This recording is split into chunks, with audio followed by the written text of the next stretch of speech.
Losing weight on a budget is something that I wish I knew when I was this guy. Actually, I'm this guy too, all right? Thing is when I was going through my weight loss transformation, I was having to spend a lot of money because I didn't really know what I was doing at that point in time. I had doctors telling me what to try, and I had people telling me this and that. I had to learn a lot just through my own process. But now I know how to do it on a budget because I've been doing it for 10 years. I lost that 110 pounds over the last 10 years, or 10 years ago, I should say. So I've learned what to do, and I want to share it with you. Before I dive into the nitty-gritty details of this video, I want to ask you something. Please do hit that red subscribe button, and then please hit that bell icon so you turn on notifications. We post videos every single day, and YouTube makes it very hard for us to get visibility unless people turn on those notifications. So hit that bell and turn on all notifications. Now, let's give you some hot tips. We're gonna walk through the grocery store. I'm gonna show you some footage. We're gonna have some fun with this. So the first rule when it comes down to dieting on a budget, when you go into the grocery store, shop the meat department first. Okay, now why is this important on a budget? Because the meats are gonna be the most expensive part of your journey. Okay, they simply are. Your proteins, your good quality meats, if you're getting good quality grass-fed stuff, it's gonna be a little bit pricey. And I would rather you go to the meat department first and spend the portion of your budget there rather than going through the aisles getting stuff that quite honestly is somewhat worthless and then getting to the meat department and not having any of your budget left. You'll end up making worse choices because your cart is already full. I used to do this and I ended up eating low amounts of protein, which I think I ended up sacrificing a lot of potential muscle, right? So shop the meat department first. It really does make a very, very, very big difference. Plenty of videos breaking down how to shop the meat department, and I'll put them down below in the description. Okay, next up is going to be getting frozen veggies and frozen fruit instead of fresh. This sounds so wild, but when I go to the grocery store, I shop frozen simply because you preserve the nutrients. They're not getting oxidized. You see, what ends up happening is a lot of these vitamins and minerals that we would get out of vegetables and fruits, they end up getting totally denatured throughout the travel process, especially fat-soluble vitamins, so vitamin D, vitamin K, things like that. They get totally oxidized. And when you think about a vegetable that's harvested and then immediately flash frozen, a lot of the nutrients are preserved. Most of them are, in fact. Whereas the alternative is harvesting, sitting on a cart, then going on a truck, then sitting in a grocery store. You can see they turn rancid, and you may not taste it, but it's happening at a cellular level inside your body. In fact, there's something really interesting. Let me show you something. So this is a study that was done at UC Davis, but published in the Journal of Agriculture Food Chemistry. Take a look here. Okay, so this study took a look at the vitamin content in 8 different fresh and frozen fruits, okay? And they wanted to take a look at what would happen if they were frozen versus not frozen.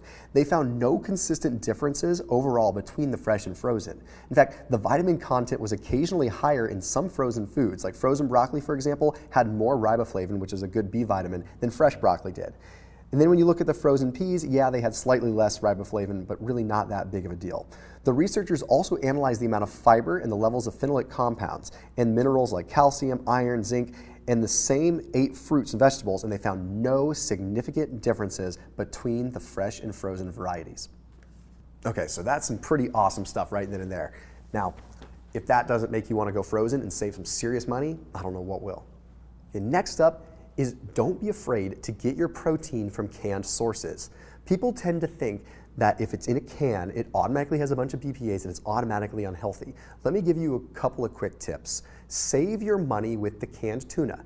Don't go for the canned albacore, go for the chunk light. It's cheaper, it's like half the price, sometimes a third the price, and it's gonna have lower levels of mercury and more of the available nutrients that you need. Chunk light and skipjack is actually better than albacore.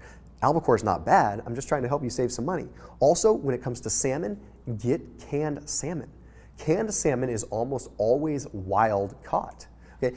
If you go to even a healthy grocery store, believe it or not, it is hard to find wild caught salmon. Okay? Almost all of it is farm raised. Even at Whole Foods, they'll have sustainable or safe farm raised, which I still don't buy all the way. It's just, I don't know, it's expensive and it's just not that great quality. So you can get wild caught in a can seriously on the cheap. Additionally, you'll be able to get the higher fatty acid profile Atlantic salmon that you wouldn't ordinarily be able to get. Normally, you're gonna find wild caught sockeye, which is great, but sometimes you want more fat from the fattier salmon, like the Atlantic, right? Okay, so point is, canned fish is good to go. And sardines, if you do like sardines, they are such a good way to save money. Just get them packed in water. Okay, so when I shop for sardines or when I shop for any kind of canned fish, it's almost always in water because I want the fatty acid profile of the fish to reign true. I don't want it totally washed away by soybean oil or some low quality oil. So canned tuna, canned fish in water. So you support your brain and you get everything you need that's going to satiate you and keep you burning fat for a long period of time. If you don't like canned fish, no big deal. The next rule, avoid snacking, and it saves you tons of money. How much money do you think Americans or people in general spend on snack foods? It's insane. The amount of money that Americans spend is usually more on snack foods than their actual meals. That is so wild. Okay, so what do we do about this? Look at snacking. And I know this sounds so boilerplate and lame, but no, there is a legitimate fat loss physiological reason that you should not snack. Every time you put a single calorie in your body, you trigger an insulin spike. And that insulin spike stops the fat burning process. It stops hormone sensitive lipase. Basically, what that simply means is that when you have a single calorie, you go from fat burning mode into storing mode, whether it's 1 calorie or not. So if you were to go from breakfast all the way to lunch and not eat, you would have that whole period where you're burning fat. Okay, glucagon levels go up and you burn fat, plain and simple. So save your money. Don't even buy the snack foods and just spend a little bit more on having higher quality breakfast, lunch, and dinner. 3 square meals can actually work for you if you're not snacking in between them. Hey, if you want to check out some of the groceries that I would usually recommend, go ahead and check out Thrive Market. I put a link down below in the description. Make sure you watch this video first so you're fully educated and you can make the right decision. But Thrive Market is an online membership-based grocery store.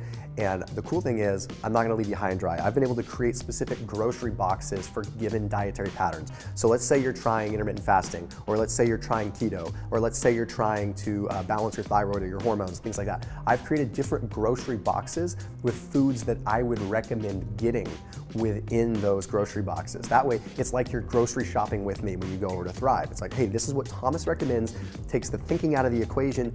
You can just trust this is what Thomas recommends in his Thrive boxes. So there's a special link down below to Thrive Market, but you have to watch the rest of this video simply so that you get the full understanding of what you should be looking for and so that you're educated. So special link down below with special pricing. Okay, this next one you guys are gonna love. I'm gonna save you some money on organic stuff. You don't need to be getting organic food all the time. There's certain things that you should pay attention to and certain things you just shouldn't care about. Okay, there is such thing as the clean 15 and the dirty dozen or dirty 15. Okay, so websites out there tell you exactly what foods you should get organic and should not get organic so you save money. It changes all the time. But right now, some of the foods you don't have to worry about getting organic, avocados. And people spend so much money on organic avocados. Get them non-organic. That tough outer skin makes it safe. Less than 1% of avocados have any even trace amounts of pesticides in them. You're good to go. Any fruit that has a hard skin, okay, kiwi, mango, papaya, things like that, even though they're total sugar bombs, you probably shouldn't have them anyway, save some money. Trust me, you will cut your produce bill probably in half just by following this rule. But asparagus, such a big fan of asparagus. I could go on and on about the benefits of asparagus. I buy it all the time. I get it at Whole Foods. I get all kinds of stuff. The thing is, if you spend the money getting organic asparagus, you're gonna spend a ton of money, okay? It's not worth it. And then also broccoli. Okay, broccoli, same kind of thing. The pesticides just don't leach into the broccoli that much. You can get non-organic broccoli. Additionally, other low-carb foods, eggplant, mushrooms, stuff like that. Good to go. Next up, when you're shopping the meat department, if you cannot afford grass-fed, grass-finished, or just general grass-fed, there is another thing that you can factor in. I always recommend getting grass-fed, but I understand that some people can't spend $6, $7, $8 a pound. I get it. So if you cannot do that, get the leanest possible cuts of meat. Here's why. Okay, grass-fed, grass-finished has high amounts of omega-3, okay? Good omega-3 fats and lower omega-6s. Also, very high conjugated linoleic acid content, which does support fat burning in a lot of different ways, proven by multiple studies, okay?